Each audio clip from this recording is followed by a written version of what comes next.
Hi guys, welcome to my channel, and today I'll be showing you guys how to prep to make legume. This is a part 1 of 2 video on legume. Stay tuned.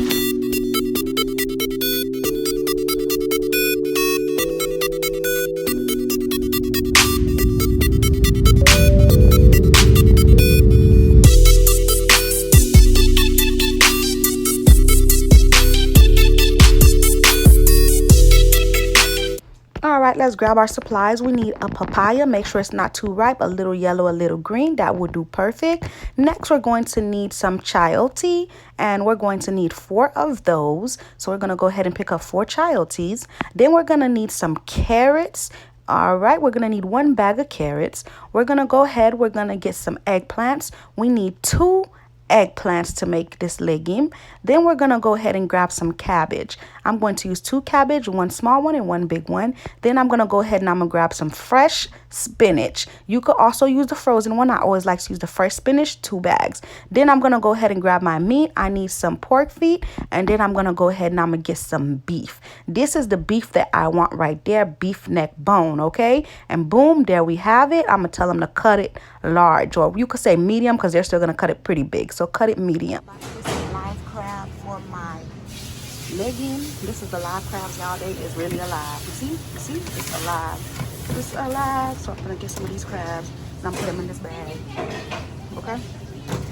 So yes, oh Lord. This one. Put it in the bag. Okay. This one is big boy.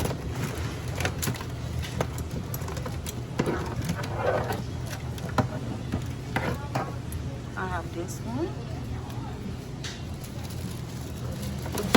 Holding on, y'all. We got 2 in the bag, and I think I'm gonna get 1 more. Which one of y'all? Hey, which one of y'all coming home, everybody?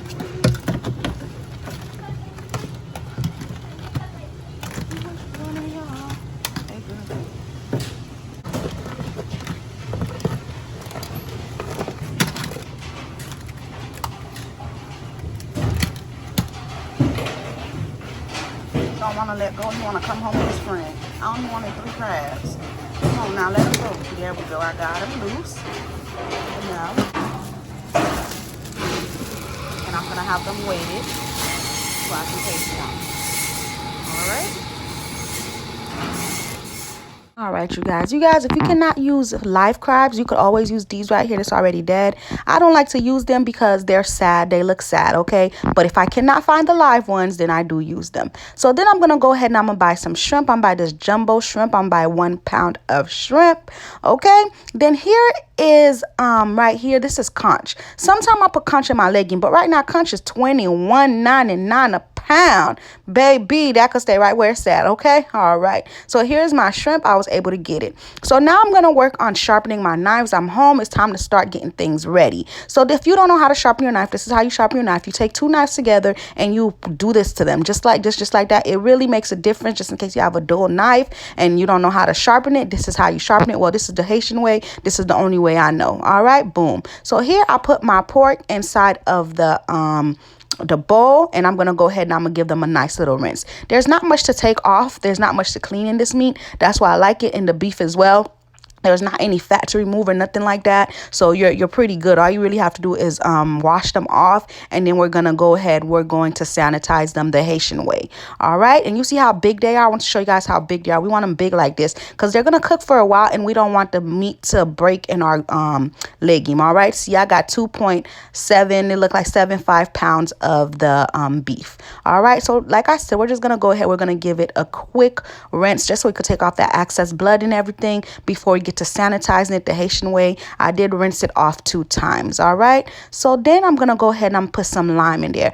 I really didn't have any lime, you guys. Like, I had 1 lime, I had another one, but that thing was harder than a rock, so I decided not to use it, and I didn't buy any when I was at the store. So I did use this lime organic that I have, this real organic lime, and I used the whole container because I didn't have any more limes. But make sure you get some limes, okay? Then I'm also going to use this lemon juice, lime juice. I'm also use some of that, put some more of that in there. I'm gonna use some sour oranges, the juice, and I'm put some of that in there. I'm gonna use some white distilled vinegar, and I'm gonna also use some iodized salt. And remember, we're doing all this so we can sanitize our meat, we can clean our meat. I usually tell you cleaning your meat is optional, but in this case it is not optional. We are making a Haitian dish, so it's only right you clean it the Haitian way, okay? Because this is how we do it, and you're making our food, so respect our food and clean the meat the proper way. All right, so here I'm taking my citron, which is my lime, and I'm passing it all over my my meat so that I can sanitize it. Then I went ahead and I moved it out the sink, and I'm gonna let it sit in that sanitizing mixture for about 15-20 minutes, okay? All right, so now I gave my sink a nice wash. I did wash it with some bleach as well. All right, and then after that, I'm going to go ahead and I'm going to start cutting up my cabbage. So the first thing that I did was remove the first 2 layers from the cabbage, and I'm going to throw that away. Then I'm going to go ahead and I'm going to cut the cabbage into 2 pieces. Then I'm going to go ahead and I'm going to cut the cabbage in half. This is just so it can make the cabbage easier to work with because it's smaller pieces, okay? Then you see this right here, this big crunchy part of the cabbage. We do not want that. We're going to go ahead, we're going to remove that, okay? And that's going to be disposable, and we're going to put that in there. So then we're going to look through all the cabbage leaves to make sure that they don't have that hard crunchy part. If you find any of them that have that hard crunchy part, you're going to go ahead and you're going to cut it off, and you're going to remove it, and you're going to dispose of it. You're going to do this to all of your cabbage. We're using 2 cabbages, okay? So make sure you do that to all your cabbages, because that hard crunchy thing is not going to cook like that. So we don't need that in our food, all right? All right, I'm also going to show you guys how to remove, well, not how, I'm pretty sure you know how to, but you also have to remove the heart of the lettuce, because you know that part, I said lettuce, cabbage, of the cabbage, because we also don't need that part in the food as well, okay? So right now I'm still removing out the crunchy part, and this is where I'm going to go ahead and remove the heart right there, because that other piece didn't have it. And then we're going to do the same things to this piece. We're going to look for the crunchy part. If it's there, we're going to go ahead and remove it, okay? And you guys, Legim is not a dish to be played with. Legim takes a lot of time. It is very time consuming, and it's a lot of steps. You have to make legim on a day that you feel like cooking. You really feel like cooking. And I would always recommend you prepping the night before, because it makes life a lot easier. To go buy the stuff and come home and prep and then make the legim, you're going to be in the kitchen all day. All right, I'm letting you know right now, because I usually be like, oh, easy recipe. No, this is not an easy recipe. This takes time. It's time consuming, and you have to want to cook this day to make it, or you're going to be like, ugh, why did I do this? All right. All right. So I already done warned you. Legim is not to be played with. Legim is not the one. Okay. Don't play with your mama. Don't play with legim. All right. All right. So then we have our eggplant, and we're going to go ahead, we're going to cut the eggplant top off, and we're going to go ahead and we're going to remove the skin of the eggplant. You have to do this with a knife. The texture makes it hard for you to try to do it with a potato peeler. It's not going to work. Been there, tried that. So don't even think, oh, I could just do it with a potato peeler, because baby, you're going to be looking slow in the corner by yourself when it don't work out. All right, so go ahead and just use your knife and go ahead and remove the skin. You see how I'm moving my knife back and forth so that I can get it. Okay, so then I'm gonna go ahead and I'm gonna cut it in a circular motion, about 1 inch thick for each of them. Okay, and like I always tell you guys, I know you see me cutting all this stuff with my hands, and I don't have no cutting board. I always tell you guys I have a lot of experience cutting stuff like that, so that's why I do it. I'm very comfortable with it. I would always recommend that you cut your stuff on a cutting board so that you don't cut yourself. Okay, but if you think you can handle it and do it like me, then baby, go ahead. And this right here, the child tea. Make sure you put on gloves when you cut this up, okay? Because that thing right there will steal all the moisture from your hands. Your hands will be looking dry. Your hands will be looking like, oh, it's my life, I had to fight. I'm trying to tell you, okay? All right, make sure you put on gloves. And then also you have to put it, after you removing the skin, you have to turn it around. It's going to have this thing right here. You have to put your knife like this. Then you go on the other side and you put your knife like that. And then you're going to go ahead and pull it up. All right, that's what you have to do. All right, so then I'm going to show you one more time. You put your knife like this.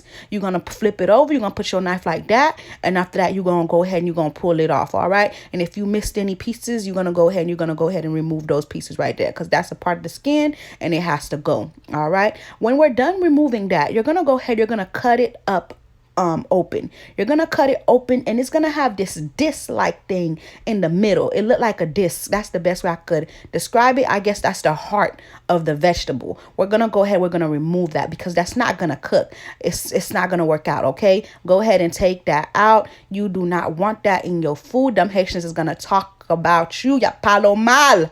That means they will talk about you bad. Okay, don't do it to yourself. Go ahead and remove it. And the other one is gonna have it too. You're gonna go ahead and you're gonna remove it. Okay, this one wasn't that bad. The heart wasn't that big. I'm gonna show you another one where the heart is actually a little bigger so that you can see how it really looked like. And like I said, you have to cut each of them open and you have to remove the heart right there. You have to remove it right on out. All right, and make sure you wear your gloves when you cut in this. Man, it will take all the moisture from your hands. Okay, don't do it. Don't do it.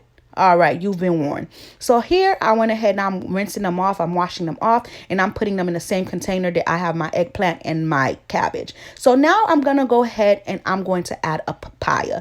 It's optional. You don't have to put papaya in your legume, but I like to put it because it gives it a little sweetness. I'm not going to put the whole papaya. I'm going to go ahead and put a half of the papaya. I'm going to save the other half so I can show you guys how to make papaya juice. Okay, so this right here is the half of the papaya that I will be using, and I'm go ahead and I'm gonna remove all of the seeds that's on the inside of the papaya. Then I'm gonna go ahead and I'm gonna peel the papaya. I'm gonna peel the papaya and I'm gonna take all the skin off of the papaya.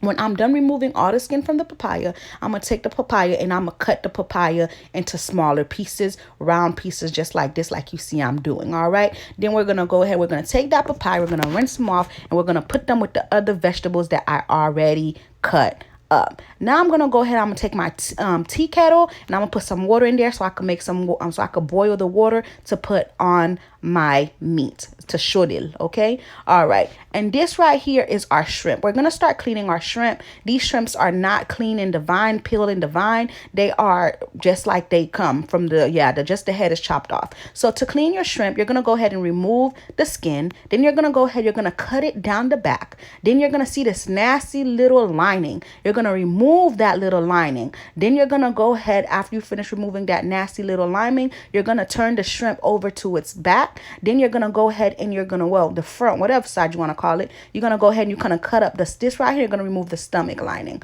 All right, and that is how you clean your shrimp. You have to take your time and do this to every single shrimp.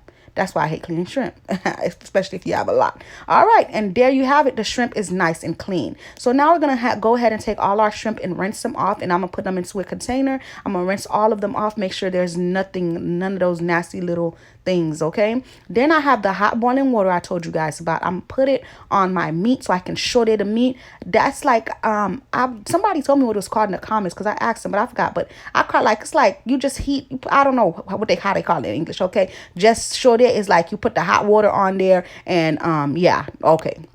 So then we're going to go ahead, we're going to rinse it off with some clean water. And I'm going to do 2 rinses, okay? I did my first rinse, this is my second rinse. Now I have my big old pot, okay? And I'm going to go ahead and I'm going to rinse the meat, and I'm going to take each meat after it's done being rinsed and put it inside my big old pot. And this is how the meat look right now. We're going to start adding up the flavor. We're going to go ahead, we're going to put 1 cup of of épices. Then we're going to go ahead, we're going to get our Maggie. This is chicken flavored bouillon Maggie. Make sure it says hard and crumbly at the bottom. And this is how it look when it come out of the package. We're going to put 2 cubes of Maggie into there. If you don't like to use Maggie, you can always use Adobo. Then we're going to go ahead, we're going to use some Sazon. Okay, we're going to use 1 package. We're going to put that all over like this, like that. Then we're going to go ahead, we're going to use some seasoning salt, and then we're going to go ahead and we're going to use some Adobo. All right.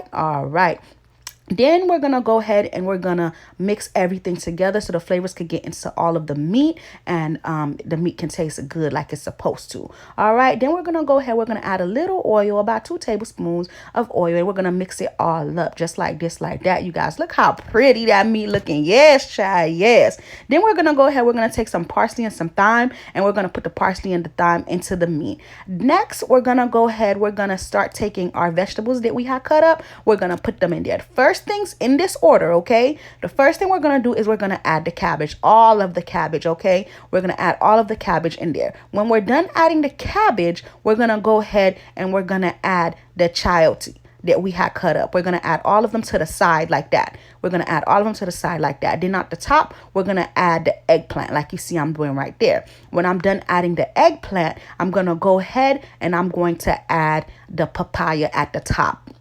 All right. And it's going to look like a lot. It really is. It's going to be like, oh my God, the pot is going to overflow. Like it's going to look like a lot. But it's not a lot for real, because these vegetables, as soon as they get to cooking, it will go down. Okay. They will go down. They will become nothing. So yeah, it's just like if you know anything about spinach, you know spinach, it look like a lot. But when it's done cooking, you have nothing. That's how it will be. So they're going to simmer down and they're not going to be as much. So I'm taking a saran wrap and I'm wrapping them around so they could be secured in the pot. And this is how they look. They are nice and secured. And then I'm going to go ahead and put the pot on it. And this is me just prepping because I don't want to be cooking legume all day. So I'm going to go ahead. I'm going to leave it there for overnight. I'm going to leave it there for overnight. In the morning when I wake up, all I have to do is turn on the stove. I will show you guys how to finish making this legume in part 2. Okay, because this is a part 1 video. And this remainder stuff, we're going to put them in the refrigerator for now. Bye.